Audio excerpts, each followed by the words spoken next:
Jeffrey Epstein, a name that has sparked endless controversies and continues to send shivers down the spines of the elite.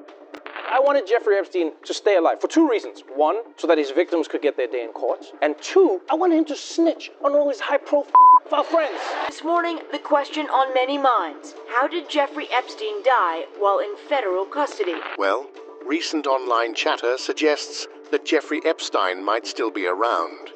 Picture of Jeffrey Epstein that was found. This is real, folks. This is actually a photograph of him on August 30th. Registered offender who made a fortune as a hedge fund manager in the 1980s and 90s. Epstein gained notoriety as a wealthy financier with powerful connections. However, his reputation took a dark turn when he faced allegations of trafficking minors. The first accusation was made in 2005. Years later, Epstein was discovered deceased in his cell with a bedsheet around his neck. But recently, a video surfaced showing someone who resembles Epstein alive and well. Given the conspiracy theories surrounding his supposed suicide, this revelation isn't entirely surprising. Let's get to know the man behind the headlines.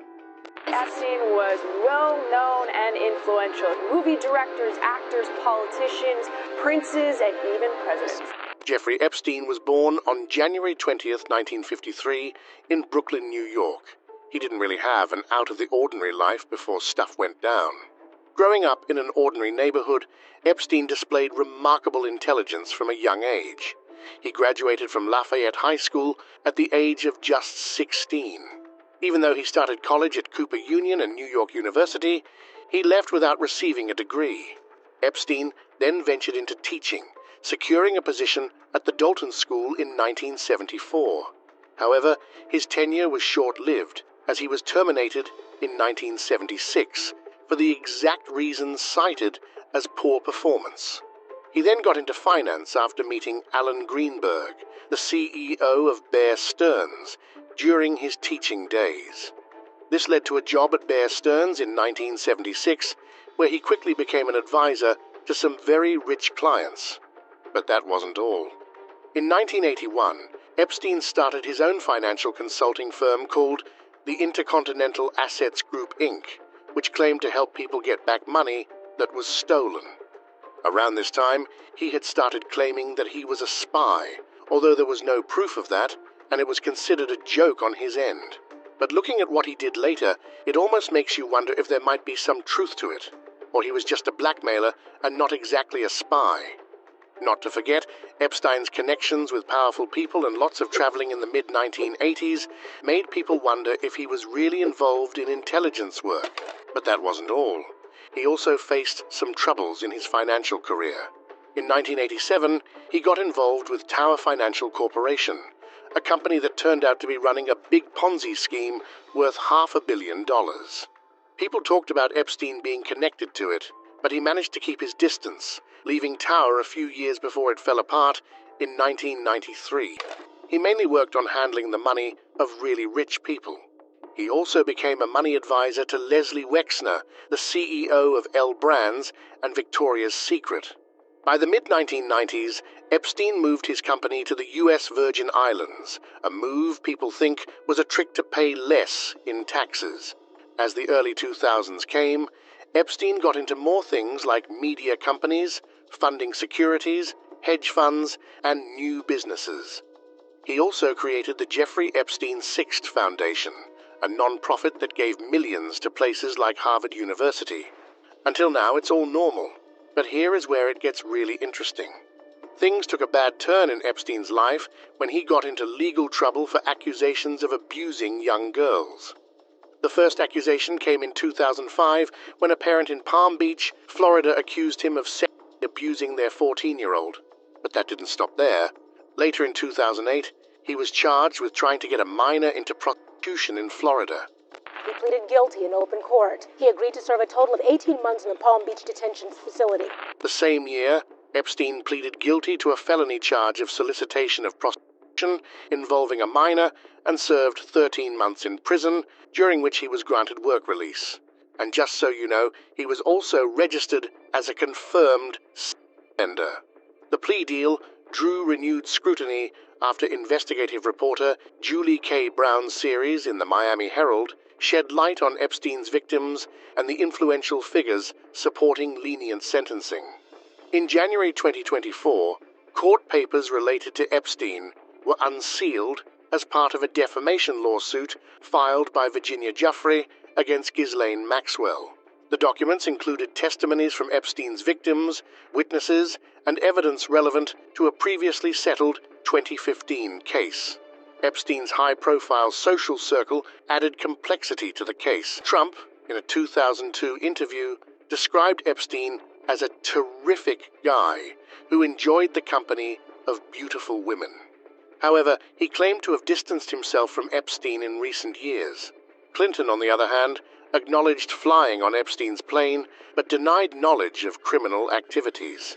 Prince Andrew was also linked to Epstein since 1999, and not so surprisingly, he faced scrutiny for their relationship. After Epstein's death, Prince Andrew distanced himself and expressed abhorrence for the alleged crimes. Well, it all makes sense, because why wouldn't they keep a distance? In a Newsnight interview, he denied allegations of sexual contact with Virginia Giuffre, but admitted it was wrong to visit Epstein in 2010. Following public criticism, Prince Andrew announced stepping back from public duties for the foreseeable future. But here is where it gets big and crazy. Jeffrey Epstein's case witnessed the unsealing of court documents expected to include names of over 150 individuals linked to Epstein. The names and details contained in these court documents provided insight into Epstein's social circle and connections, shedding light on the extent of his associations. Now, let's move on and discuss how these names made a place in those documents. Little St. James, also known as Epstein's Island, used to be a fancy place in the U.S. Virgin Islands. People from all over the world, like celebrities and rich folks, would visit on private planes and helicopters. But locals didn't see it that way. They called it Pedophile Island because of some terrible things happening there. The island became known for stuff like trafficking and abuse. Attorney General Denise George exposed a concerning truth about the apparently peaceful island, identifying it as a covert hub for trafficking. Alarmingly, figures such as Epstein and his associates managed to engage in illicit activities there without facing law enforcement scrutiny for an extended period. A lawsuit filed in January 2020 revealed Epstein's involvement in a reprehensible trafficking scheme spanning over 2 decades, exploiting children as young as 11 on his Caribbean estates. The Attorney General also worked on exposing the intricate system of companies utilized to conceal these criminal endeavors. In 2023, Ghislaine Maxwell, who was linked to Epstein, had a trial for trafficking, bringing more attention to the island's dark side. She got convicted, and people started looking closer at what happened on Little St. James. Little St. James, with its coral reefs and blue waters, went through big changes under Epstein's ownership. He built lots of buildings, pools, and even a strange-looking structure people called a temple. Everyone had different ideas about what the temple was for, like secret rooms or weird rituals, but some said it was just a study and music room. Not only that, Epstein also bought another island nearby in 2016. The U.S. Virgin Islands, where Epstein registered as a offender, got attention for not stopping what was happening on the islands.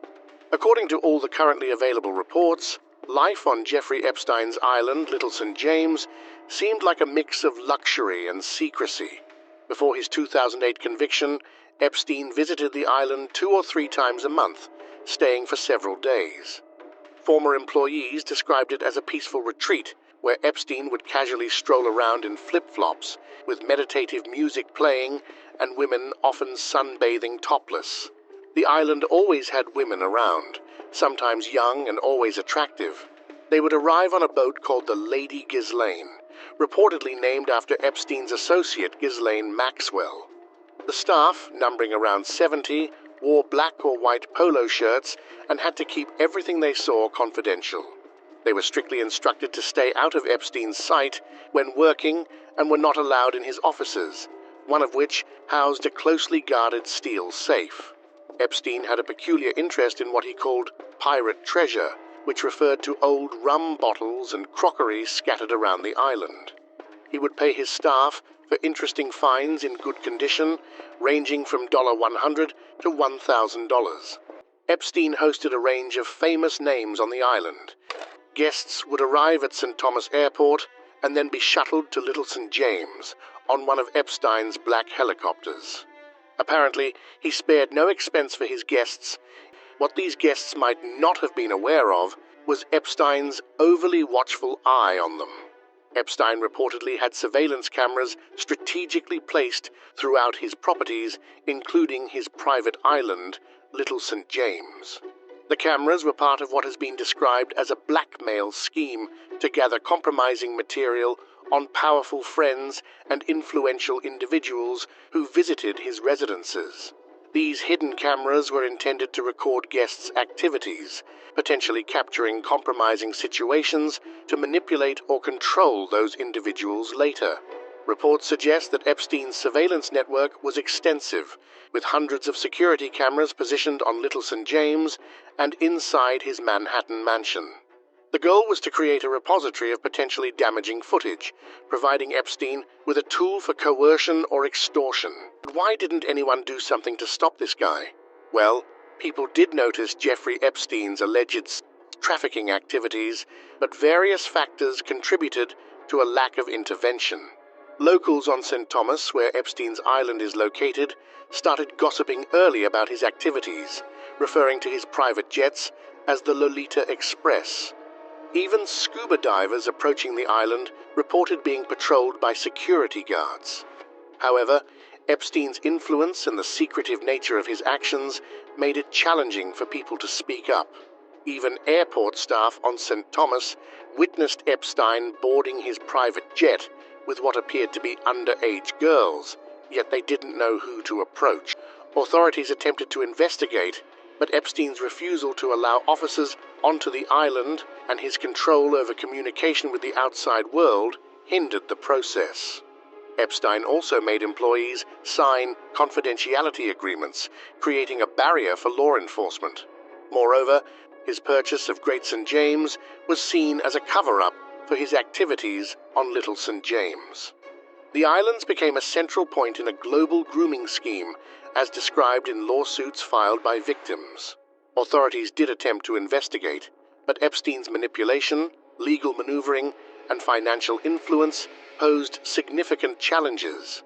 Even after his death in 2019, the legal battles over his estate continued. In 2022, the U.S. Virgin Islands filed a lawsuit against J.P. Morgan Chase, alleging complicity in Epstein's trafficking activities. However, the case was settled for $75 million in September 2023. The fate of Little St. James and Great St. James seemed uncertain for some time, with the islands finally being sold to an investor, Stephen Dekoff, for $60 million. Now, let's talk about how Epstein ended up offing himself in prison. On August 10th, 2019, in his jail cell at the Metropolitan Correctional Center in New York City, Epstein was found dead with a bedsheet around his neck. The official cause of death, according to the New York City Medical Examiner's Office, was ruled as suicide. Despite the official ruling of suicide, doubts and conspiracy theories persist, adding complexity to the already enigmatic legacy of Jeffrey Epstein. The Metropolitan Corrections Center received criticism for not properly upgrading its camera surveillance system and for being understaffed. Despite these shortcomings, the report repeated what other investigations found: no signs of foul play in Epstein's death.